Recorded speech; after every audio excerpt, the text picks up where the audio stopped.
le tuteur est recruté en fonction de son expérience professionnelle et de ses connaissances académiques. Ce qui fait que dans cette cohorte de tuteurs-là, nous avons des personnes qui sont doctorantes, des personnes qui sont même chefs de service dans des entreprises de la place. Mais nous sommes conscients du fait que pour assurer un meilleur encadrement en formation en ligne, il est intéressant que l'accompagnateur lui-même ait été étudiant ou ait pratiqué la formation en ligne d'une manière ou d'une autre. Étant donné que l'Université virtuelle de Côte d'Ivoire est à sa deuxième année et qu'en Côte d'Ivoire, il n'y a pas suffisamment de personnes qui aient ces profils, alors nous recrutons les tuteurs sur la base des connaissances académiques et ils passent par un processus de formation.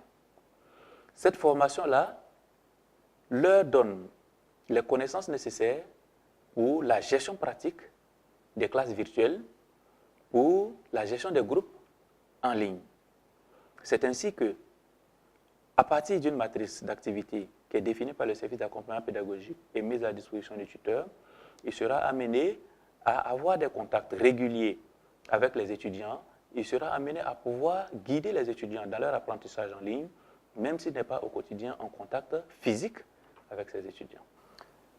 Le tuteur, n'étant pas concepteur du cours, a accès à un élément du cours que nous appelons le syllabus, bien avant que les étudiants n'aient accès au cours. Le syllabus est un document qui retrace les différents éléments contenus dans le cours, bien que ça ne soit pas un cours complet. Donc les différents objectifs, les différentes leçons qui seront abordées et même les différentes ressources qui peuvent être consultées sont mentionnées dans ce document. Et donc, avant l'ouverture de la leçon, avant que l'étudiant n'ait accès à la leçon, le tuteur a déjà ces informations. Ce qui lui permet de préparer l'encadrement qu'il prévoit offrir aux étudiants durant la semaine. Alors, comment se structure la semaine d'un tuteur? Chaque semaine, lorsque les cours sont mis en ligne, le tuteur annonce aux étudiants les différents cours qui ont été mis en ligne. Chaque étudiant est alors appelé à télécharger ses cours, à les lire. Ensuite, le tuteur va ouvrir les forums de discussion. À chaque leçon mise en ligne est associé un forum de discussion. Dans ce forum de discussion, chaque étudiant peut venir poser un problème relatif à la leçon. Le tuteur est tenu de consulter régulièrement ces différents forums, de les modérer, comme on le dit, c'est-à-dire de recadrer les échanges, de ramener les étudiants dans le bon sens si jamais ils sortent du cadre des échanges, de relancer le débat s'ils trouvent que les échanges ne sont pas trop fournis. Ensuite, chaque 2 jours, c'est-à-dire le mardi soir, il est tenu de faire un premier bilan des échanges sur les différents forums à tous les étudiants pour que chacun soit au même niveau d'information, pour que chacun sache comment évolue chaque question qui est posée dans chaque forum.